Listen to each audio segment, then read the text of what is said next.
কি বন্ধু নিজেরে খুব চালাক মনে কর, আমরা হুজুররা বেওকুফ। হ্যাঁ তুমি চালাক, ভাত কতটি খাইতে এলে চালাক, ভাত তো আমরা কি চিরা খাই? আপনি দুনিয়া কি বেশি ভোগ করে আম করতে চালাক মনে করেন? হ্যাঁ কিতা ঘটনা কিতা? এই নাফরমান, একটা হারামখোর বলো তুমি দুনিয়া বেশি কি ভোগ করছো যেটা আমরা করি নাই? একটা সুদখোর, কিস্তিখোর, হারামখোর, নাফরমান এখন বলো কোনটা দুনিয়া বেশি ভোগ করছো? আমরা সোফা দেখি নাই, আমরার ঘরে টাইলস নাই, আমরার বউ বাচ্চা নাই, তুমি কি বেশি ভোগ করছো? নাফরমান, আল্লাহকে নারাজ করে বেঈমান কি দুনিয়া ভোগ করলা? আহামরি কি কথা বলেন না কেন?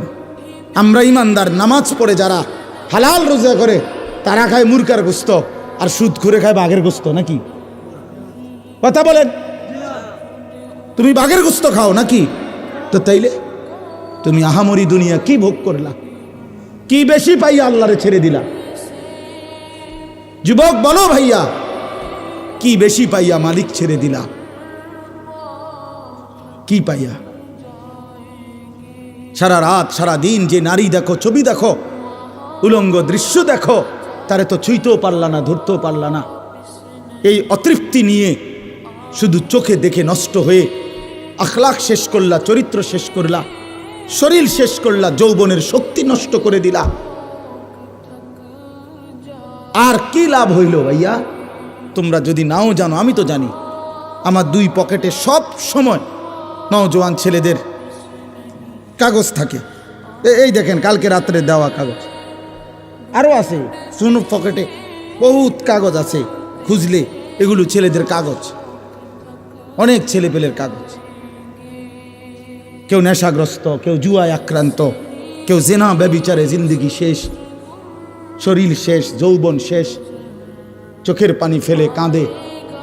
হুজুর একটু দোয়া করেন। কি দোয়া করতাম? নিজের হাতে নিজের সুন্দর হায়াত শেষ করে দিলাম। এক নারী দেখতে দেখতে, ছবি দেখতে দেখতে, উলঙ্গ দৃশ্য দেখতে দেখতে, এমন সুন্দর 18 বছর 20 বছরের ছেলে, আরো কত সুন্দর থাকার কথা, 18-20 বছর বয়স না হইতে সাফা সুফা কড়িমড়ি ভেঙে গেছে কেন? এই অসভ্য সারা রাত উলঙ্গ ছবি দেখে যে, চেহারা এত বিকট দেখা যায় কেন? কারণ অশ্লীল ছবি দেখে, নারী দেখে, উলঙ্গ দৃশ্য দেখে। আমি খোলামেলা বললাম, প্রিয় ভাই, ছেলেরা, বাবারা, সবাই মিলে নজর করেন। খামখেয়ালি, সবার খামখেয়ালি। কোনো ভদ্রতা আখলাক বলতে অনেক ছেলের মধ্যেই নাই। বয়স্ক মানুষ, ওলামায়ে কেরাম, মসজিদ, মাহফিল, মাদ্রাসা, দিনদার, কিচ্ছুর কোনো পরোয়া নেই। তার মনে যেটা চায়, তার নিজের কাছে যেটা ভালো লাগে, এর মধ্যে কোনো ভদ্রতা আছে কিনা এই নিয়ে ভাবারও কোনো অনুভূতিটাও নেই, বিবেকও নেই। সাংঘাতিক বিষয়। তো এই জন্য বললাম যে এটা আমরা জরুরি। আমার নিজের জন্য কি নিলাম? আমার নিজের জন্য কি নিলাম? ইয়া আইয়ুহাল্লাযীনা আমানু। ওই ভাই, আপনাদের বসতে কোনো অসুবিধা আছে? নওজোয়ান যতক্ষণ শোনো এতক্ষণ বসে শোনো। আবার যার যখনই অসুবিধা হয় উঠে চলে গেলে কোনো আপত্তি নাই আমার, কিন্তু বসে শুনলে বরকত। এটা আদব, আল্লাহর কথা শুনবার আদব।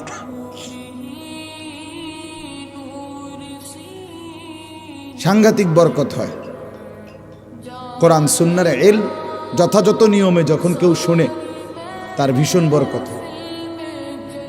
যথাযথ নিয়ম মানে আদব রক্ষা করে। কোরআন শরীফে আছে, মুসা আলাইহিস সালামকে আল্লাহ তাআলা বলছেন, তুর পাহাড়ে প্রথম যেদিন কথা বলে সেদিনই আল্লাহ বলে নিছেন, ইন্নী আনা রব্বুক, মুসা আমি তোমার রব, ফাখলা না আলাইক, তোমার জুতা খুলে ফেল। কেন? আনা আখতারতুকা, আমি তোমাকে নির্বাচিত করেছি, ফাসতামি লিমা ইউহা, অতএব তুমি আমি আল্লাহর কথা মনোযোগ দিয়ে শুনো। সরাসরি কোরআন শরীফের আয়াত।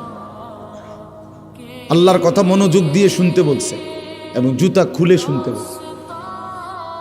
এজন্য জুতা পায়ে আল্লাহর কথা শুনলে বরকত হয়।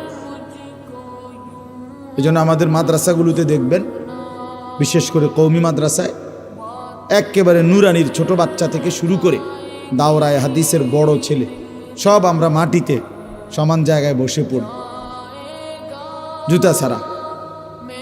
এটাই আদব, এটাই ইলমের আদব। হযরত জিবরাইল আলাইহিস সালাম হাদিসের মধ্যে আছে, নবী সাল্লাল্লাহু আলাইহি ওয়াসাল্লামের কাছে যখন মানুষের আকৃতিতে আসতেন, তো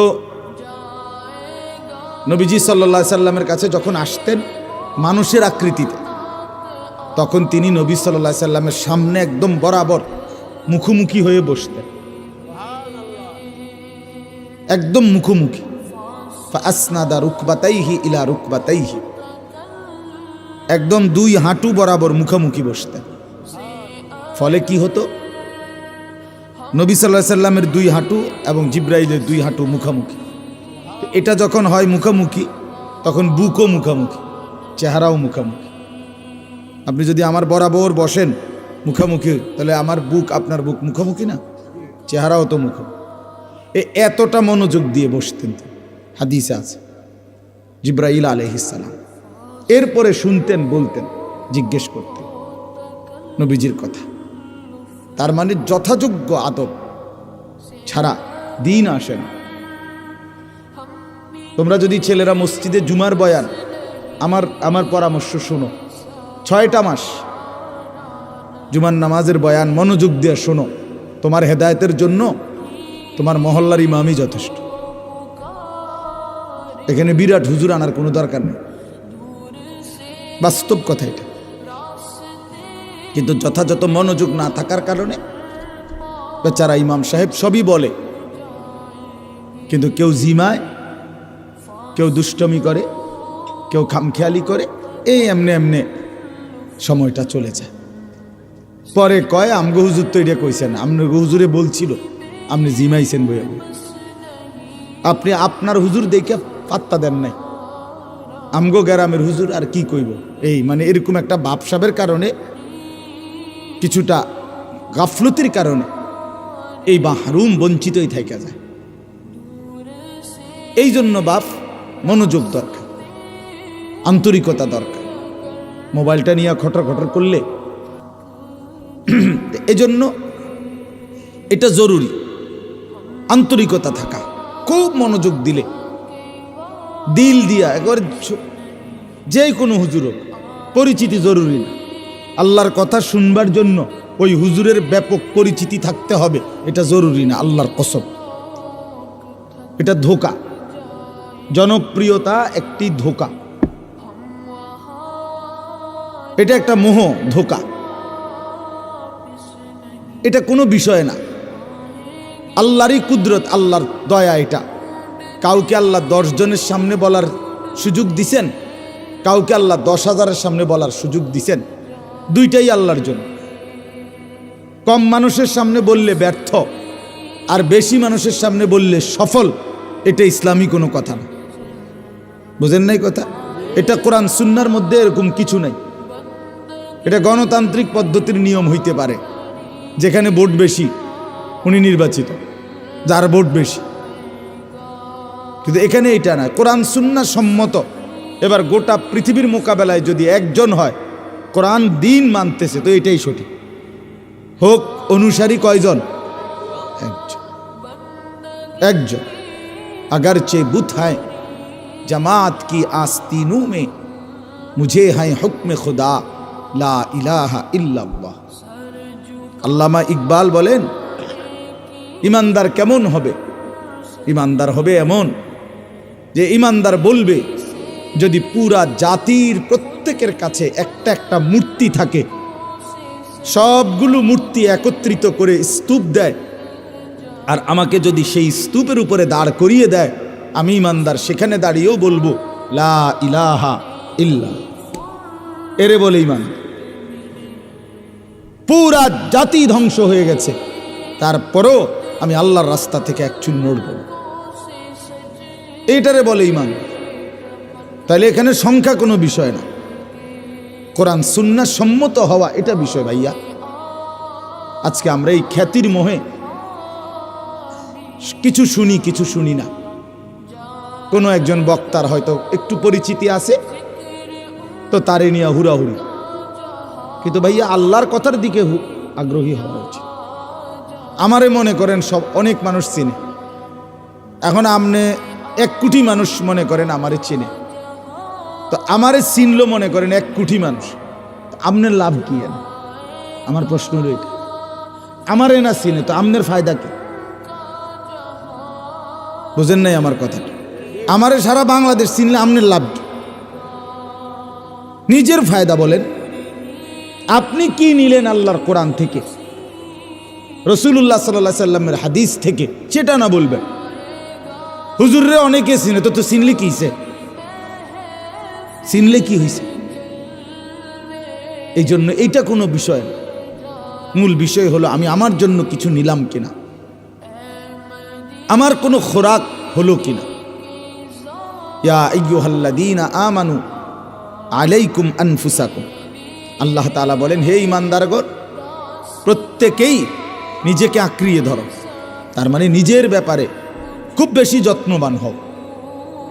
নিজের চরিত্র, নিজের আখলাক, নিজের ঈমান, নিজের ইলম, নিজের আমল, নিজের তাকওয়া, নিজের ইবাদত, নিজের লেনদেন, নিজের আচরণ আখলাক শতভাগ 100 সুন্দর করে গড়ে তোল। মানবতার কল্যাণ, মানুষের কল্যাণ নিঃসন্দেহে ভালো কাজ, কিন্তু নিজের আর্থিক উন্নতি সাধন তার চাইতে কোটি গুণ বেশি ভালো কাজ। ভালো কাজ তুমি তো মনে করো 100 মানুষকে সেবা দিলা, ভালো কথা, এটা যেমন ভালো কাজ, তার চাইতে নিজে 5 ওয়াক্ত নামাজ জামাতের সাথে পড়া তার চাইতে কোটি গুণ বেশি ভালো কাজ। এটা আমরা বুঝতে চাই না, এটা আমরা বুঝতে চাই না। এজন্য আমি সব সময় বলি নিজেকে গঠন করো পুরো মতো, মানুষের সেবা করো সাধ্য মতো, নিজের ব্যাপারে পুরা যত্নবান। মানুষের কল্যাণ আমি যেতটুকু আমার সাধ্যে কুলায় এতটুকু। আমার আছেই 10 টাকা, আমি 10 লাখ টাকা কই থেকে দেব? আমার আছেই 1000 টাকা, আমি এর চাইতে বেশি আপনাকে দেব করতে?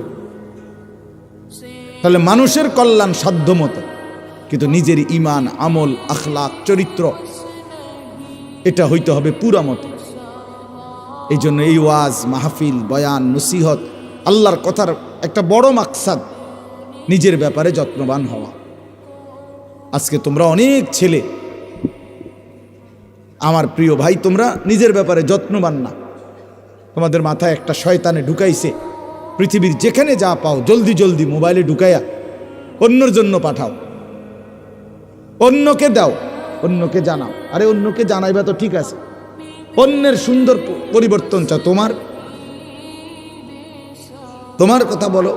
সারা পৃথিবীর সব কমেন্টস দেখতে হবে, উত্তর দিতে হবে, পাল্টা কিছু বলতে হবে। এই যে লক্ষ লক্ষ মিনিট তোমার হায়াত থেকে চলে গেল সময়, এটা তোমার আর ফেরত আসবে কি? হ্যাঁ, আর এই নিজের এই সময় আসবে কোত্থেকে? এই জন্য দোস্ত আমার, বন্ধু আমার, বাবা আমার, সবাই এটা ফিকির করে। মানুষের কল্যাণ অবশ্যই দরকার, আল্লাহর দিকে আহ্বান এটা দরকার, মানুষকে কল্যাণের পথ দেখানো এটা দরকার, মানবতার উন্নতি করা এটাও দরকার, কিন্তু নিজের সংশোধন, নিজের আখিরাত এর প্রতি যত্নবান হওয়া তার চাইতে বেশি দরকার। আল্লাহ তাআলা প্রথম ঈমানদারকে বলছে কু আনফুসাকুম, এরপরে বলছে ওয়া আহলিকুম, এরপরে বলছে লিতুনদিরা উম্মাল কুরা ওয়া মান হাওলাহা। এইভাবে ধাপে ধাপে বলছে আল্লাহ তাআলা নবীকে।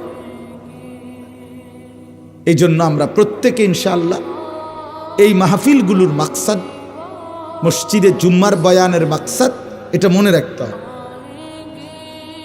যে দিল দিয়া শুনবেন। হোক আপনার চোখে উনি একজন সাধারণ হুজুর, ওনার পরিচিতি নাই। না, পরিচিতি দিয়ে ঘাস কাটে না, পরিচিতি দিয়ে ঘাস কাটে না। কোরআন শরীফে নবী এবং রসুলের নাম আছে 25 জন। কয়জন? তাহলে মোট নবী রসুল তো 25 জন। কত? কথা বলেন না কেন? 1.25 লক্ষ বা 2,25,000। আচ্ছা 1.25 লাখে ধরেন, তো 1,25,000। তো মাত্র 25 জন নবী রসুলের নাম আছে, বাকিদের নাম কি?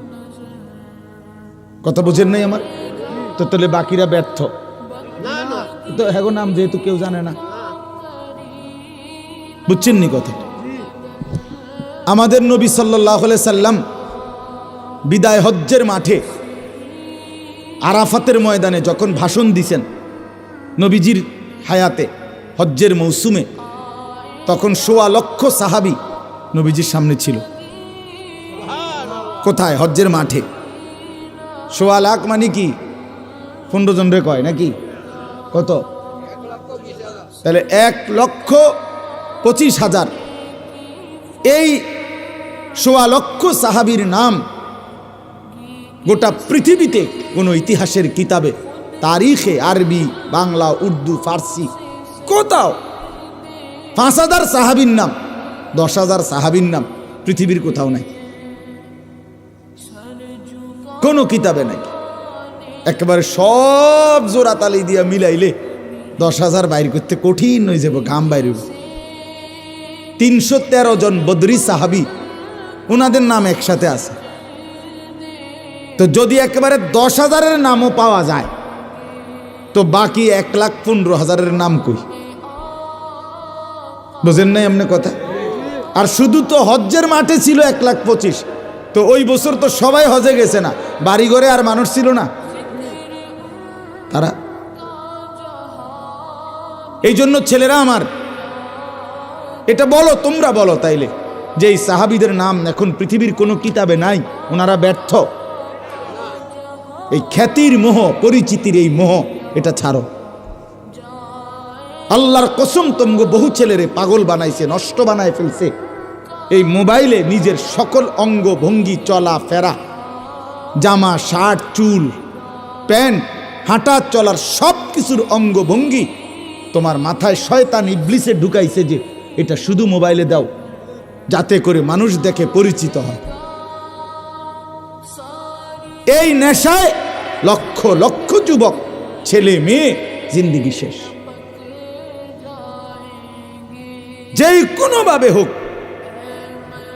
যেই কোনোভাবে হোক নিজেকে পরিচিত করা মানুষের কাছে, বৈধ হোক অবৈধ হোক, হালাল হোক হারাম হোক, গুনাহ, নাফরমানি, অসভ্যতা, অশ্লীলতা, বেহায়াপনা, কোনো না কোনো মাধ্যমে। আহা বন্ধু, পৃথিবী তো চিনল, আল্লাহ তাআলা গ্রহণ করলো না, তো কি ফায়দা হবে? আল্লাহ তাআলা গ্রহণ করলো না, তো ফায়দা কি হলো? আর আল্লাহ তাআলা গ্রহণ করলো, পৃথিবীর কেউ চিনল না, সে তো নিশ্চিত হাসরের ময়দানে বাদশাহ। এই জন্য আমি অনুরোধ করলাম, যদি কেউ বুঝে থাকো যে খ্যাতি, পরিচিতি এর মোহ না পড়ে নিজে ঈমান, আমল, আখিরাতের মাধ্যমে নিজের ফিকির করা দরকার। আখিরাতের ফিকির করা দরকার। নিজের কল্যাণ যে ভাবে না, বুঝে না, কমপক্ষে নিজের ভালোটা যে বোঝে না, আমার কি করা উচিত, আমি কোত্থেকে আসলাম, আমারে কে বানাইলো, আমার কোথায় যাব আমি ফিরে, আমি যা করছি এটাই কি আমার কাজ ছিল, এদ্দুর দেমাগ যার নাই, আকল নাই, নিশ্চিত এটা কোনো সুস্থ স্বাভাবিক মানুষ হইতে পারে না। এটা হয় পাগল, মাতাল, আর নাই তো জন্তু, জানোয়ার, হাইওয়ান ছাড়া আর কিচ্ছু না, কিচ্ছু। তোমরা অসংখ্য ছেলে নিজেদের কোনো গন্তব্য চেনো না। তুমি মুসলমান, তোমার মা মুসলমান, বাবা মুসলমান, তোমার বংশ মুসলমান, কিন্তু তুমি কোন দিকে যাচ্ছ? কোথায় যাচ্ছ? এই দিন রাত মোবাইলের এই অসভ্য ছবি, নারী, নাচ, গান, জিনা, ব্যভিচারের দৃশ্য, এটা তোমার শেষ পর্যন্ত কোথায় নিয়ে যাবে? তুমি বলো প্রিয় ভাই।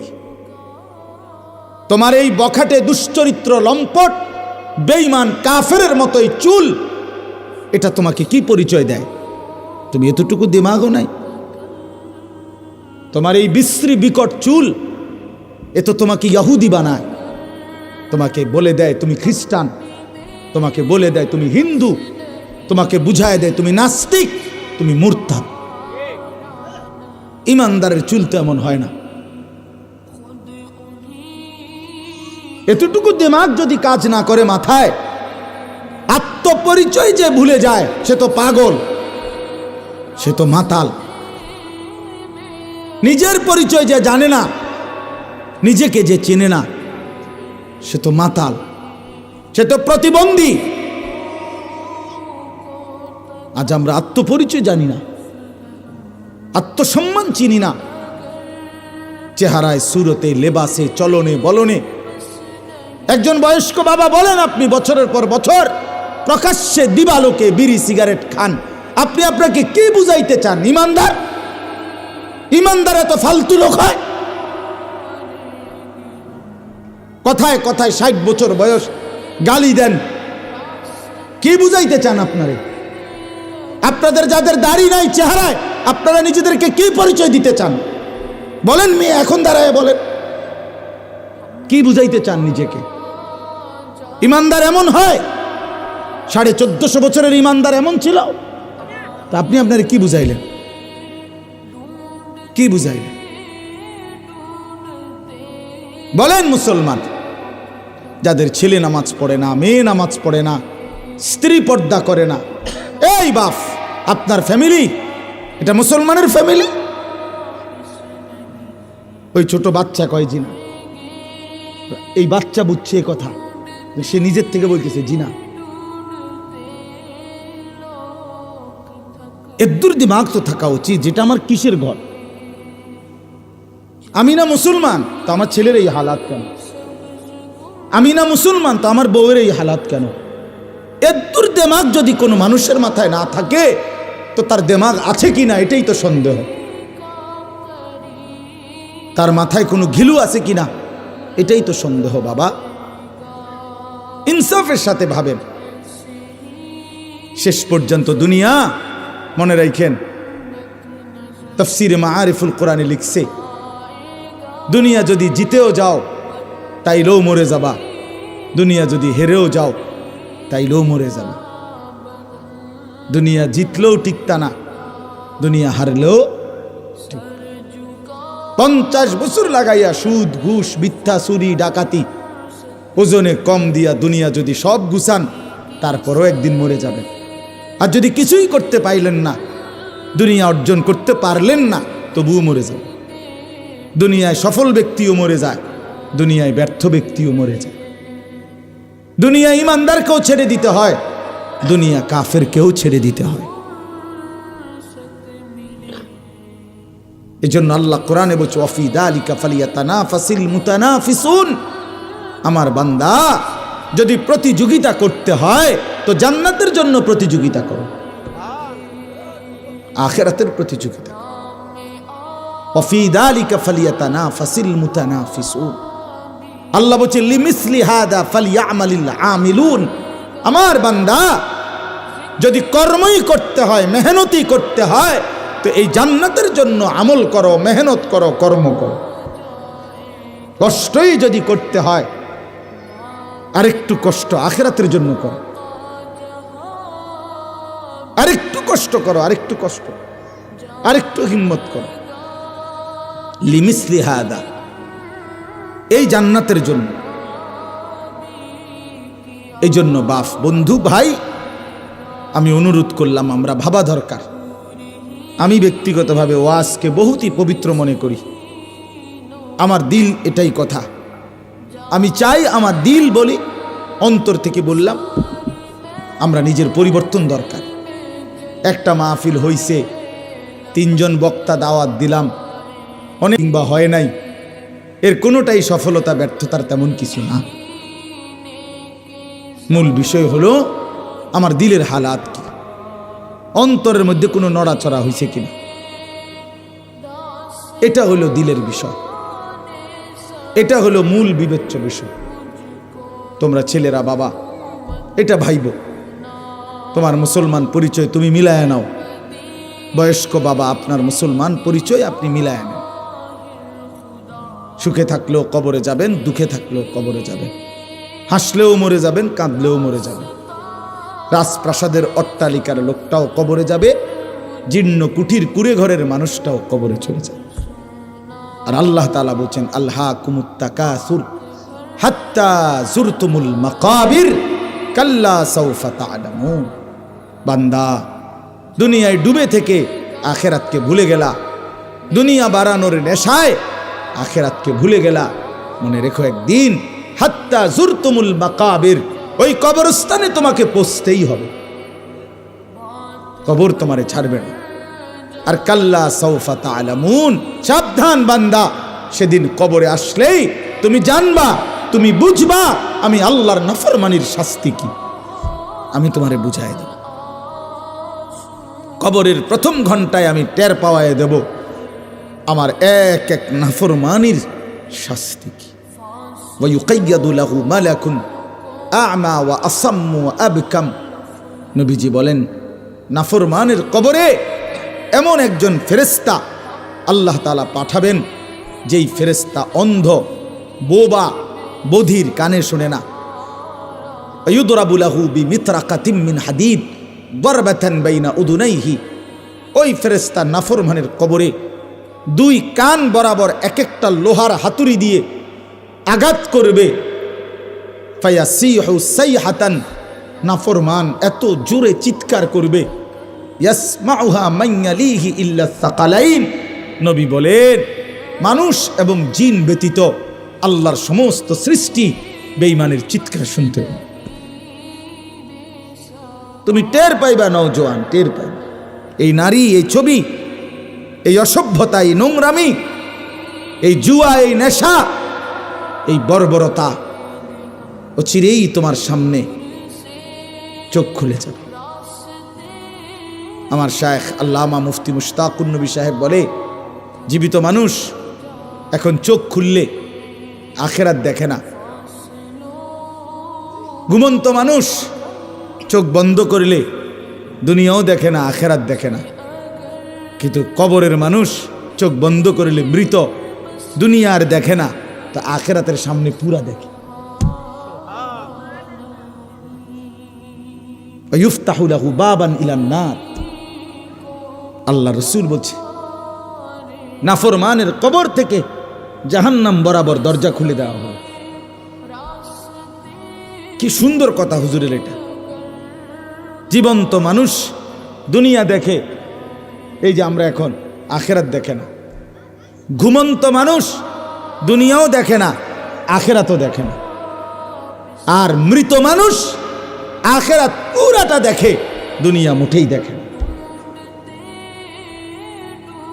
এই জন্য বাপ, আল্লাহর নাফরমানি করে নিজেকে চালাক মনে করবেন না। কোন নাফরমান চালাক নয়, আল্লাহর কসম, আহাম্মক, বোকা, জাহেল, মূর্খ। কোরআন শরীফে আছে সূরা ইউসুফের তাফসিরে ইবনে কাসিরে, কুল্লু মান আসাল্লাহ ফাহুয়া জাহেল। যে আল্লাহর নাফরমানি করে সেই মূর্খ, জাহেল। এজন্য কোনো সিটার, বাটপার, সুদখোর, ঘুষখোর, হারামখোর, জিনাখোর, ব্যভিচারী, মদখোর, নেশাখোর, গাঁজাখোর, ফুট্টাখোর, বাবাখোর, ডাইলখোর, ইয়াবাখোর, হারামখোর একটাও চালাক না। সবগুলো আহাম্মক, বেওকুফ, নিজের হাতে নিজের জবাই করে দিচ্ছে। কোনো বেপর্দা নারী চালাক না, ওই বেহায়া অসভ্য নারী নিজের নিজে বরবাদ করে দিছে, নিজের আগুন নিজে জ্বালায় দিছে, নিজের জাহান্নাম নিজে লাগায় দিছে, নিজের আগুন নিজে লাগায় দিছে। এ যেন নিজেই নিজে আত্মহত্যা করছে। আল্লাহ আমাকে বুঝার তৌফিক দান করেন। চলেন এবার তর্জমাটা শুনেন কোরআনুল কারীমের 30 নম্বর পারা, 89 নম্বর সূরা। আমি যেই সূরাটা পড়ছি 10টা আয়াত, 89 নম্বর সূরা কোরআনুল কারীমের। সূরাটার নাম হলো ফজর। ফজর ফজর আমরা যে ফজরের নামাজ পড়ি, ফজরের ওয়াক্ত এই ফজর। এই সূরাটার মধ্যে মোট 30টা আয়াত, তা আমি এর থেকে শেষের 10 আয়াত তেলাওয়াত করছি, 21 থেকে 30। আপনাদের সামনে আর অল্প একটু সময়ের মধ্যে এই আয়াতগুলোর তর্জমা এবং সূরাটার বিষয়ে অল্প একটু কথা বলতে চাই। আল্লাহ তৌফিক দান করেন। 1 নাম্বার কথা হলো, সূরাটার নাম হলো ফজর। 5 ওয়াক্ত নামাজের মধ্যে ফজরের ওয়াক্ত অত্যন্ত গুরুত্বপূর্ণ, দামি ওয়াক্ত। আলাদা আলাদা শোনো ভাই, আমি অনুরোধ করি ছেলেরা আলাদা আলাদা শোনো। তুমি তো আমার সাথের জনের দিকে তাকাইও না, তাহলে বুঝতা না, পারতা না, তাহলে আগাইতে পারতা না। সমবয়সী আগাইতে দেয় না, পিছায় বেশি। এটা মনে রাখবে, এটা মূল নীতি। আল মুতাআসিরু আল মুতাহাসিদ, এটা আরবি ভাষার একটা গুরুত্বপূর্ণ প্রবাদ। সমবয়সী হিংসুক হয়, সামান্যরা বেশি হিংসা করে, অর্থাৎ আগাইতে দেয় না, পিছায় দেয় বেশি। যা তুইও শেষ আমিও শেষ, বুঝেন নাই? তুইও নষ্ট আমিও নষ্ট, আগাইয়া দেয় না বেশি, কম। এজন্য তুমি সামান্যার লোকে পারতাম, দেখা পারবা না। নিজ মহব্বতে নিজের জন্য শোনো, সে পাত্তা না দেখ। কোরআন শরীফে আছে, জান্নাতি বান্দাদেরকে হাসরের ময়দানে দেখে জাহান্নামী নাফরমানরা বলবে, হায় হায়, তুমি তো আমাদের সাথেই ছিলা, আমগো এলাকাতেই তো তুমি দেখতাম তোমারে, তুমি এই কামটা কেমনে ঘটাইলা? তো সে বলবে, ইন্নী জানান্তু আন্নী মুলাকিন হিসাবিয়া। প্রিয় ভাই, যদিও তোমাদের সাথেই থাকতাম, কিন্তু আমি দিল দিয়ে বিশ্বাস করতাম এই হিসাবের দিন হাসরের মাঠ হবে। এই জন্য আমি বাজারও করছি, নামাজও পড়ছি। তুমি টের পাইছো না, তুমি আমার বাজারটা দেখছো, আমার নামাজটা দেখো। আমি ব্যবসাও করছি, হালালও রোজগার করছি। আমি জানতাম আন্নী মুলাকিন হিসাবিয়া, এই হাসরের ময়দান হবে, এই হাসরের ময়দান হবে। এই জন্য প্রিয় ভাই, আলাদা শোনা দরকার, আলাদা। যার যার বয়ান যার যে শুনবেন, দেখবেন আপনার দিলের মধ্যে তখন আস্তে আস্তে ধীরে ধীরে অনুভূতি যাবে। অনেকের মাঝখানে থাইকেই হঠাৎ জিন্দিগি বদলে যাবে, পরিবর্তন হয়ে যাবে ইনশাআল্লাহ। তাইলে এটা ফজর, এই সূরার নাম। 5 ওয়াক্ত নামাজের মধ্যে অত্যন্ত গুরুত্বপূর্ণ একটা ওয়াক্ত, ফজরের ওয়াক্ত। ফজরের ওয়াক্ত, এই সূরার প্রথম আয়াত আল্লাহ তাআলা কসম করছেন, ওয়াল ফজরি। আল্লাহ বলেন, আমি আল্লাহ কসম করলাম ফজরের ওয়াক্তের। তো আল্লাহ তাআলা যেটা কসম করেন সেটা অনেক দামি হয়। এজন্য ফজরের ওয়াক্ত আল্লাহ তাআলার নিকট অত্যন্ত দামি। এজন্য আল্লাহ নিজে ফজরের নামাজের ওয়াক্তের কসম করেছে। 2 নাম্বার, ফজরের ওয়াক্তের ব্যাপারে আল্লাহ বলেন, ফজরের নামাজের ব্যাপারে, ইন্না কুরআন আল ফজরি কানা মাশহুদা। কোরআন শরীফে আছে, আল্লাহ বলে, নিশ্চয়ই ফজরের নামাজ সমাবেশের সময়, অ্যাসেম্বলির সময়, আমার বান্দাদের একত্রিত হওয়ার সময় ফজরের ওয়াক্ত। অর্থ কি? তাফসিরের মধ্যে আছে, নবী সাল্লাল্লাহু আলাইহি সাল্লাম ব্যাখ্যা করে বুঝাইছেন, আল্লাহর এই জমিনের মধ্যে সারা রাত কোটি কোটি ফেরেশতারা পাহারাদারি করে, বিভিন্ন দায়িত্ব পালন করে আল্লাহর পক্ষ থেকে। কোটি কোটি ফেরেশতা আছে, আমাদের সাথে অনেক ফেরেশতা। এই ডান কাঁধে বাম কাঁধে যে 2 জন ফেরেশতা, আমাদের সাথে শুধু এই 2 জন না, আরো আছে প্রত্যেকের সাথে। এরা 2 জন তো লেখে শুধু, আরো বাকি কাম আছে। যেমন আমাদের জবান দিয়ে যে কথা বের হয়, এইটা লেখার জন্য আরেকজন আলাদা ফেরেশতা আছে, ওনার জিম্মাদারি আলাদা। মা ইয়ালফিজু মিন কাউলিন ইল্লা লাদাইহি রাকিবুন আতীদ, এটা আলাদা ফেরেশতা। খুলনার হযরত বলছে এটা, যে আলাদা ফেরেশতা, উনি একজন আলাদা। তার মানে আমাদের জবানের কথাগুলো 2টা ফাইলে লেখা হয়। একটা হলো এই সম্মিলিত সব কিছু যেখানে লেখে, এই ডানে বামে, এখানেও লেখা হয়। আবার একজন ফেরেশতা আলাদা শুধু আমাদের জবানের কথাগুলোর জন্য আলাদা আরেকটা ফাইল রেডি করে। এই জন্য মানুষের জবান বড় সাংঘাতিক, জবান বড় সাংঘাতিক। জবানের প্রত্যেক কথার দুইখানে আপনি দেখবেন, ওই এদের ফেরেস্তার ওইখানেও পাইবেন সিরিয়ালে, আবার আলাদা ফাইলের মধ্যেও পাইবেন আলাদা। এই জবান বড় সাংঘাতিক। রাসূলুল্লাহ সাল্লাল্লাহু আলাইহি সাল্লাম বলছেন, ওয়াহাল ইয়াকুব্বুন নারা আলা মানাখিরিহিম ইল্লা হাসাইদু আলসিনাতিহিম।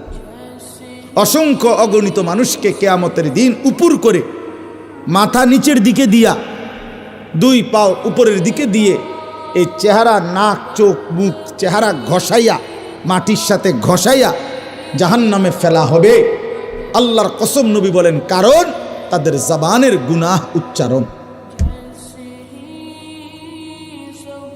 হাসাইদু আলসিনাতিহিম, তাদের জবানের কামাই, জবানের কামাই। সাদোয়ানে গপ মারণ বলে লেখা হয়, লেখা হয়। 14 গোষ্ঠীর বদনাম, সাদোয়ানে বইয়া বইয়া বন খাওন আর বিড়ি খাওন আর গপ মারণ, চাচারা মাতবরি করণ, এগুলো লেখা হয়, লেখা হয়। শুধু শুধু শুধু শুধু ঘন্টার পর ঘন্টা বেন বেন বেন বেন বেন বেন বেন। মাসিও তো বেন বেন করে না, এবড়া যত বেন বেন করে, শুধু শুধু আহ। অথচ এই সময়গুলো যদি তাসবিহ পড়তো, আল্লাহ পাককে ডাকতো, শত শতবার সুবহানাল্লাহ পড়তে পারত, হাসরের ময়দানে নিজের নেকি দেখা পাগল হয়ে যাইতো যে হায় আমার সুবহানাল্লাহর নেকি বুঝি এত, আমার আলহামদুলিল্লাহর নেকি বুঝি এত। আহ, এই জন্য বললাম, তাহলে আমাদের জবানের উচ্চারণ আলাদা ফেরেশতা আছে। কোরআন শরীফে আছে, আল্লাহ তাআলা বলছেন, লাহু মুআক্কিবাতুম মিন বাইনি ইয়াদাইহি ওয়া মিন খালফি ইয়াহফাজুনাহু মিন আমরিল্লাহ। প্রত্যেক মানুষের সামনে পিছনে আল্লাহ বলেন তার চারদিকে আমার পাহারায় রত ফেরেশতা আছে। ইয়াহফাজুনাহু মিন আমরিল্লাহ, আমি আল্লাহর হুকুমে আমার বান্দাকে এই ফেরেশতারা হেফাজত করে। কি আজীব কথা, জানেন এটা কোরআন শরীফে যে আছে, আপনি কইতেন পারেন তো কোরআন শরীফের আয়াত।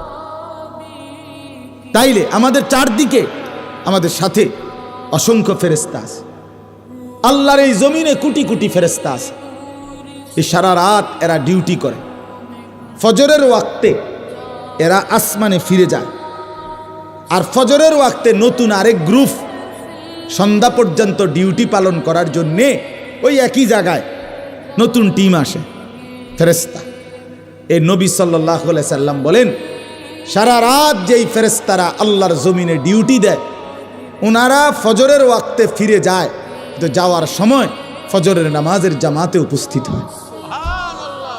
আর যারা ওই নতুন টিম আসে ডিউটি করতে আসমান থেকে, যারা সন্ধ্যা পর্যন্ত দিনের বেলা ডিউটি করবে, আল্লাহর কসম নবী বলেন তারাও আইসা ফজরের নামাজের জামাতে শামিল।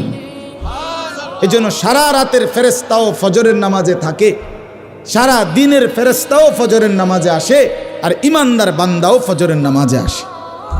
এই জন্য আল্লাহ বলছেন ফজরের ওয়াক্ত হলো আমার ইমানদার বান্দার, সমস্ত বান্দা আমার ফেরেশতা এদের একত্রিত হওয়ার সময়।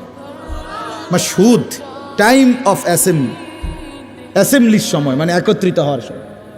ওই যে প্রতিষ্ঠানের অ্যাসেম্বলি হয়, ক্লাস টাইমের আধা ঘন্টা 20 মিনিট আগে খোলা জায়গার মধ্যে টিচার, ছাত্র, শিক্ষক, স্টাফ সব দাঁড়ায় না, দাঁড়াই অ্যাসেম্বলি করে, নির্দিষ্ট কিছু কাজ করে করে এরপরে যার যে রুমে যায়।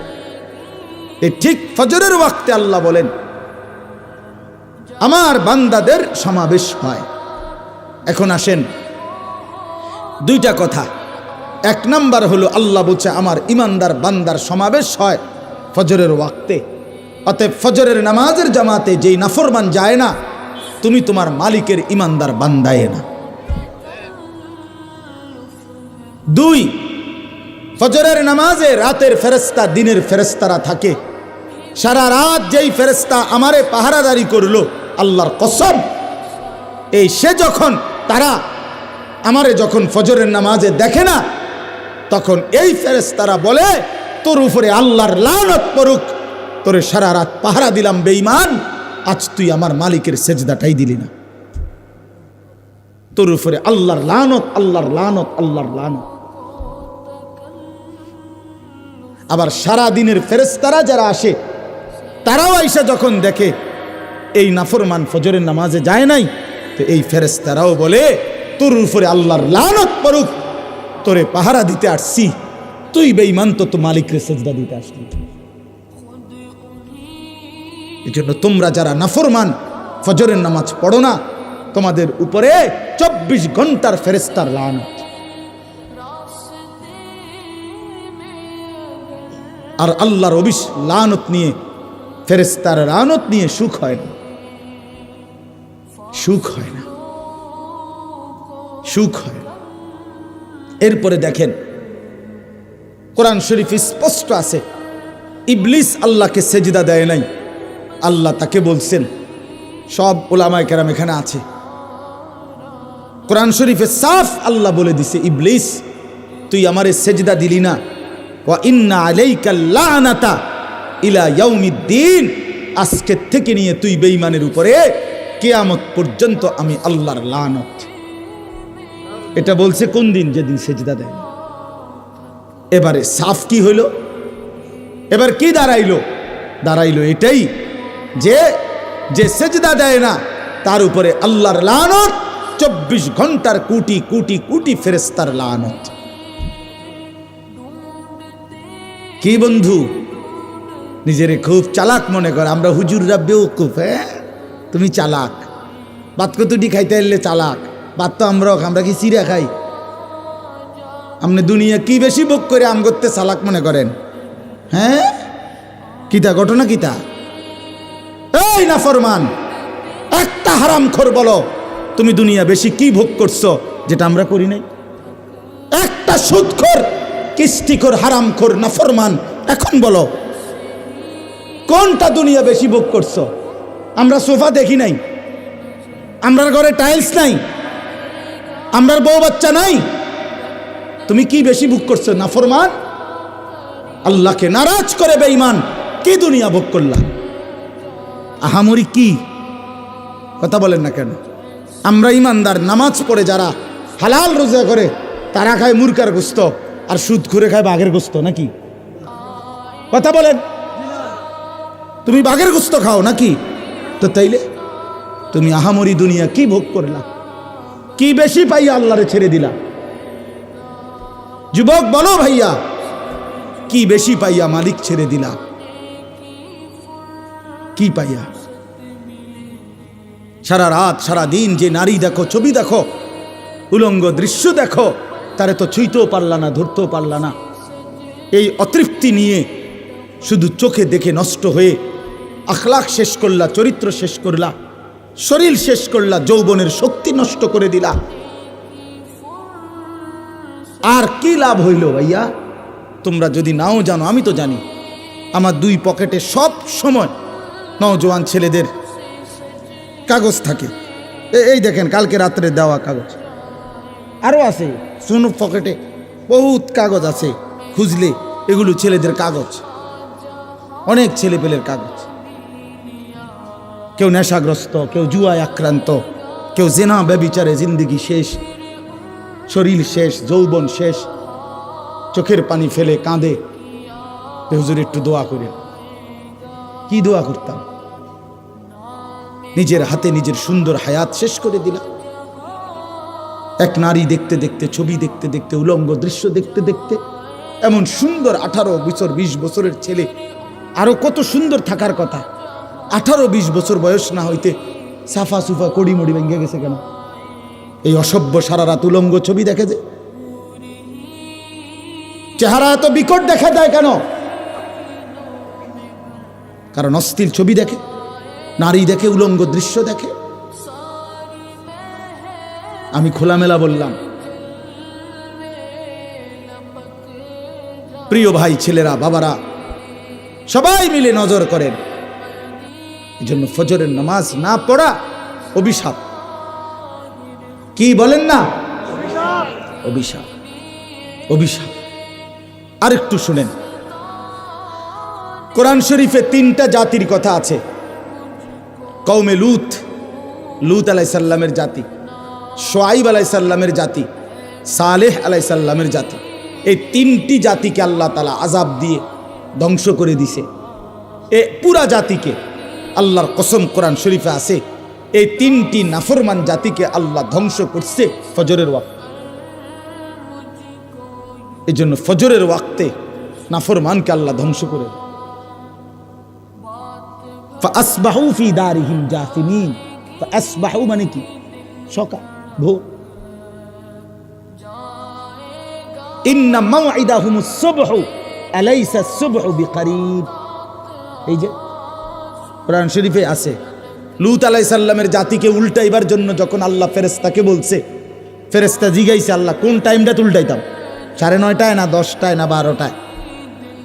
আল্লাহর কসম কোরআনে আল্লাহ বলছে ইন্না মাউইদাহুমুস সুবহ, তাদের উল্টাইবার সময় ফজরের ওয়াক্ত। সুবহ আলাইসা সুবহু বিকরিব। আরে ফেরেশতা যাও না, ভোর তো হয়েই গেল, জলদি যাও, দাও উল্টানি দাও, পুরা জাতি শেষ করে দাও। পুরা জাতি শেষ করে দিছে। সুখ মিলবে না, সুখ মিলবে না। দুঃখের কাহিনী তোমরা জানো না, আমরা জানি। অট্টালিকার সুখ, হ্যাঁ, আমি তো সবসময় বলি রাজপ্রাসাদ আর অট্টালিকা, দামি গাড়ি বাড়ি, ওনাদের হাসি, শতকরা 98% যদি ল্যাবে পরীক্ষা করে ফরমালিন আসবে। Formalin, formalin. নর্তকীর হাসির মধ্যে ফরমালিন, সিনেমার নায়িকার হাসির মধ্যে ফরমালিন, ফরমালিন আসবে রিপোর্ট। অর্থাৎ এটা আসল হাসি না, ভিতরে অন্ধকার, কলিজা পুড়ে ছাই, ধাউ ধাউ আগুন জ্বলে কলিজা। সুখ বলতে কিছু নেই। ওই হাসি তো টাকার হাসি, ওই হাসি তো হাজারো যুবকের চরিত্র নষ্ট করার জন্য হাসি। ওই হাসি তো প্রকৃত হাসি না। এই জন্য ফজরের ওয়াক্তে আজকে আমার এই ওয়াজের একটা বড় মাকসাদ আমরা বললাম, আমরা যদি নওজোয়ান সাথী তোমরা আছো, তোমরা নিয়ত করো। রাসূলুল্লাহ সাল্লাল্লাহু আলাইহি সাল্লাম বলছেন মান সাল্লাল ফজরা ফাহুয়া ফি জিম্মাতিল্লাহ। বাহ, নবী বলেন যে ফজরের নামাজ পড়লো সে আল্লাহ তাআলার জিম্মায় চলে গেল। আল্লাহ যেন ডাক দিয়ে বলেন আনিস, আজকের বিষয়টা তোরটা আমি দেখুম। ফজরের নামাজ পড়ছ খালাস, সন্ধ্যা পর্যন্ত আনিস ঘাবড়াইস না, আমি মালিক আসি, আমি দেখবো আনিস। মাশাআল্লাহ, আলহামদুলিল্লাহ, আলহামদুলিল্লাহ। এজন্য হাসান বসরি রাহমাতুল্লাহ বলতেন, কোন আল্লাহর বান্দা যখন রুকু দেয়, সেজদা দেয়, আল্লাহর ইবাদত নামাজ পড়ে, আল্লাহর কসম তিনি বলতেন যে তখনই প্রমাণ হয় যে এই মুহূর্তে আল্লাহ তাকে সরাসরি ভালোবাসতেছেন, ফলেই তাকে আল্লাহর ইবাদতের তৌফিক দিয়েছেন। মালিক তারে ভালোবাসে বলে সেজদার সুযোগ দিছে, কারণ সেজদা মালিক জানতেন কাউরে দিয়া দেন। বাত মালিক সবাইরে খাওয়া, খানা আল্লাহ তাআলা কুত্তারেও খাওয়া, তো সেজদা সবাইরে দিয়া দেওয়া। বুঝছো ছেলেরা? বাত্তরকারী কোনো আশ্চর্য কিছু না, এ তো জানোয়ারও খায়। ঘুম তো জানোয়ারও যায়, পেশাব পায়খানা তো জানোয়ারেরও পূরণ হয়। যৌন চাহিদা, লজ্জাস্থানের চাহিদা, এটাও তো জানোয়ারের পূরণ হয়। নাহলে গরু ছাগলের বাচ্চা হয় কেমন, কুকুর বিড়ালের ছাও হয় কেমন? কথা বোঝেন নাই? এটা জীবনের কোনো সার্থকতার কিছু নাই। জীবনের বিশেষত্ব আল্লাহকে সেজদা করা। যে কপাল মালিকের জন্য নুয়েছে সে যেন আল্লাহ তাআলার আরশে আজিমে পৌঁছে গেছে। আমার শায়েখ বলে, আল্লামা মুফতি মুশতাকুন নবী সাহেব, বান্দা যখন সেজদা দেয় তো আল্লাহ তাআলা এরকম পিঠে হাত বুলায় দেয়, হাত বুলায়। আল্লাহ যেন বলে, জহির আসছো না, আমার সেজদা দিল, ইরফা রাসা, মাথা উঠাও, বসো বসো। আমি তোমার কাছে, তুমি আমার কাছে, বলো আর কিছু কইবানি? বান্দা বলে আত্তাহিয়াতু লিল্লাহি ওয়াস সালাওয়াতু ওয়াত তাইয়্যিবাত, আল্লাহ বলে আমার প্রশংসা করলা, খুশি হইলাম। আর কিছু? আল্লাহুম্মা সাল্লি আলা মুহাম্মদ ওয়া আলা আলি মুহাম্মদ, আল্লাহ বলে আমার বন্ধুর দুরূদ পড়লা, এত আমি খুশি হলাম। আর কিছু? এবার বান্দা বলে আল্লাহুম্মা ইন্নী যালামতু নাফসি যুলমান কাসীরা, এই মাওলা আমি বড় নাফরমান পাপী, আমি জানি আপনি ছাড়া আমার মাফ করার আর কেউ নাই, এজন্য সেজদা দিয়ে আপনার একদম কাছে আসলাম, এবার আমি আমার গুনার মাফ চাই। আল্লাহ বলে বান্দা এত কাছে আইনা ফিরায় দেই কেমন?